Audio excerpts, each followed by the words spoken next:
Y para eso está con nosotros Camilo Mendoza, él es investigador del Observatorio de Violencia Institucional de la ONG Temblores. Camilo, buenos días, bienvenido de nuevo aquí a De Frente. Gracias por conectarse. ¿Cómo está? Bueno, buenos días Mariana y Paola y gracias por el espacio para hablar de este tema que, como ustedes dicen, es una red flag y es bien espinoso. Sí, es bien espinoso, pero quiero antes, Camilo, pues mostrar esas declaraciones. Ayer ya se las compartíamos, pero hoy quiero que las volvamos a ver, que dio ayer, no, antier, el ministro de Defensa designado, el general Jorge Mora, sobre el regreso del ESMAD. Él dio su primera entrevista en RCN Televisión y esto fue lo que aseguró sobre ese tema. Y seguramente se van a derogar una serie de decretos que también le ataban las manos a los miembros de la fuerza pública, el decreto 003 que acabó con el SMAT y que prácticamente dejó sin herramientas dentro del marco de los derechos humanos y el derecho internacional humanitario la aplicación de la fuerza. No hay que confundir, la fuerza se aplica, la fuerza se ejerce dentro del marco de los derechos humanos y del DIH.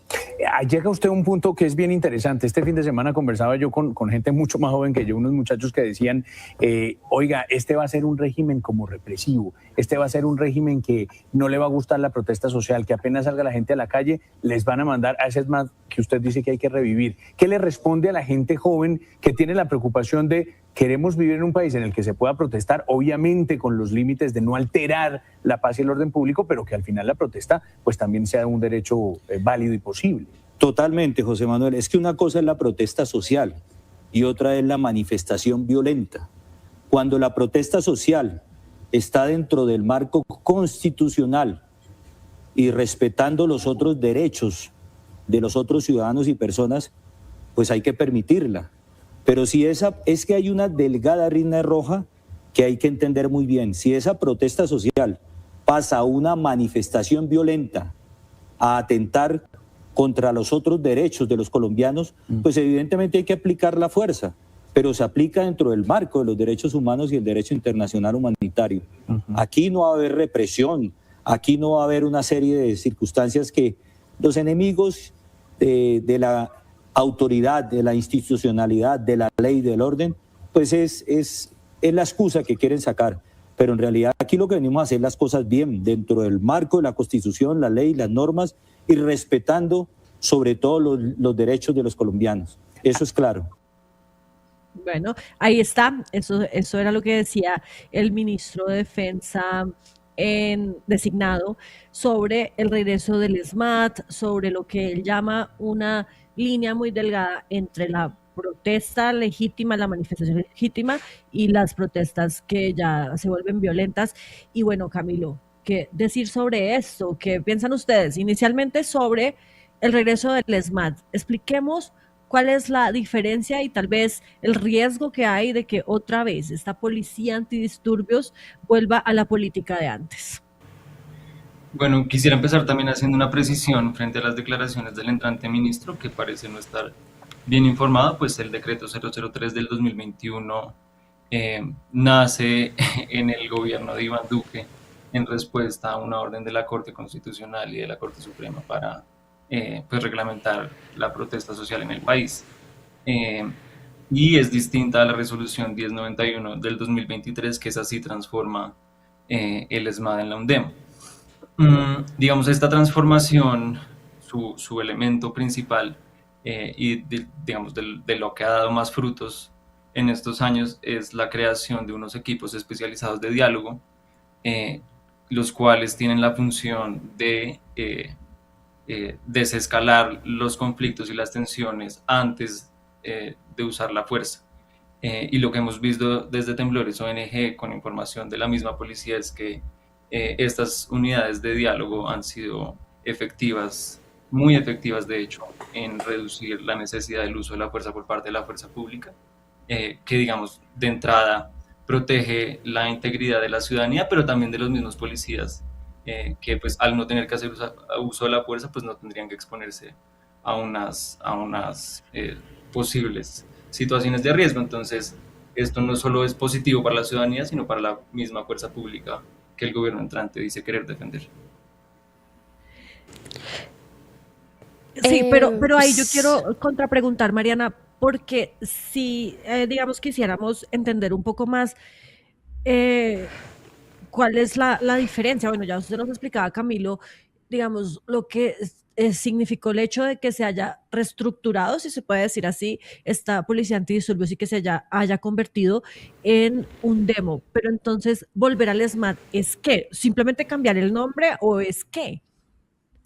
No, volver al SMAD implica acabar con estos equipos de diálogo y acabar con esta primacía del diálogo que le otorga la resolución 1091 a la UNDEM, donde se dice que el manejo, la gestión de las protestas y de las aglomeraciones no es de entrada llegar a hacer uso de la fuerza, como también mencionaba el ministro en su declaración, sino que se debe agotar las instancias de diálogo y de desescalamiento no violento antes de hacer uso de la fuerza.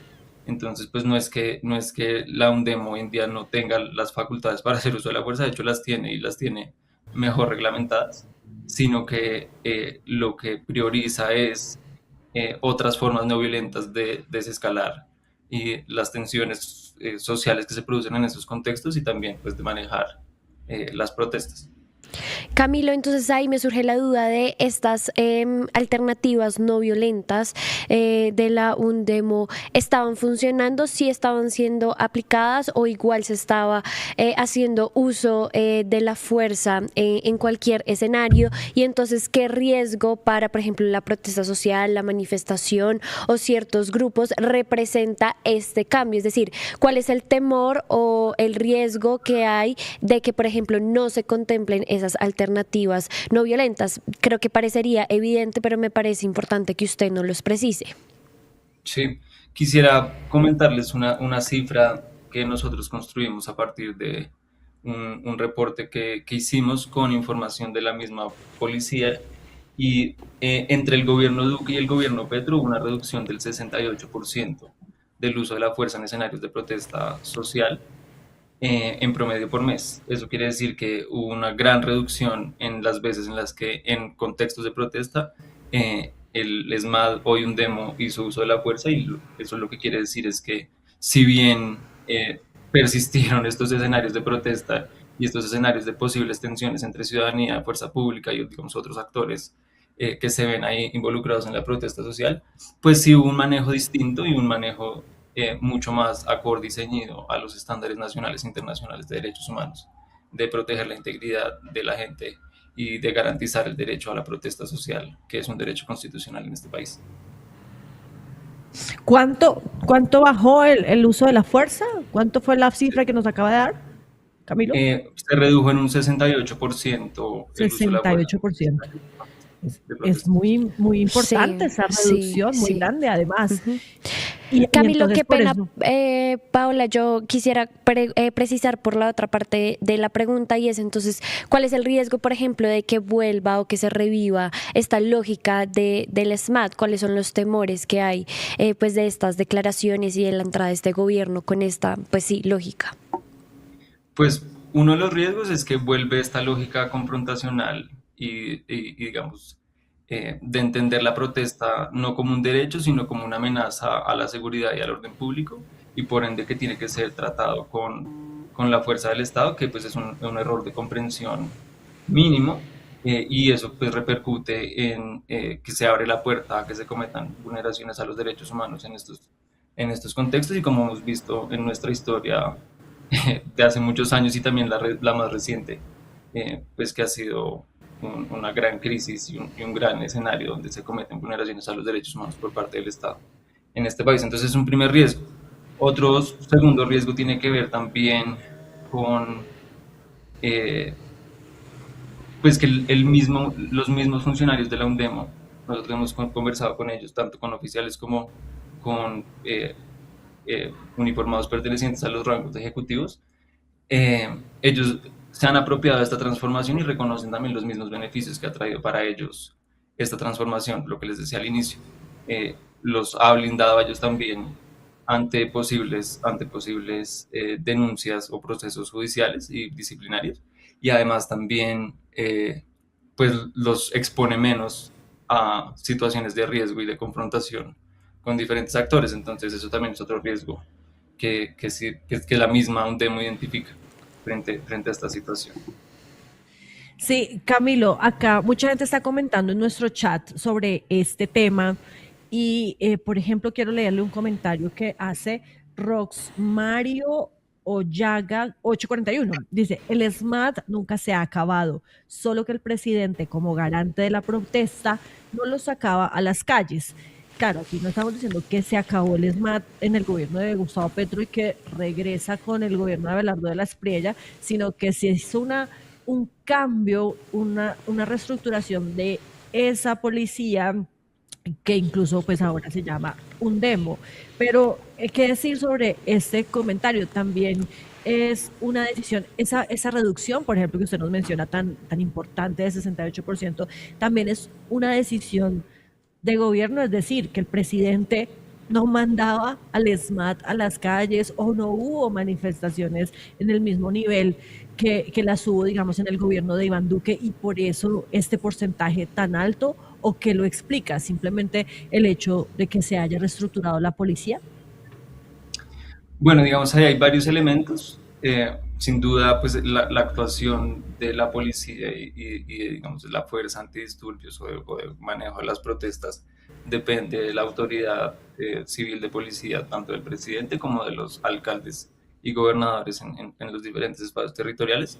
Entonces, digamos, la decisión de sacar o no al ESMAD, pues sí depende de esas decisiones de la autoridad civil y pues sin duda este gobierno ha sido muy claro en que tiene toda la intención de llevar el ESMAD a las calles, incluso también han hablado de sacar al ejército en contextos específicos, lo cual es inconstitucional e ilegal en este país. Entonces eso por un lado.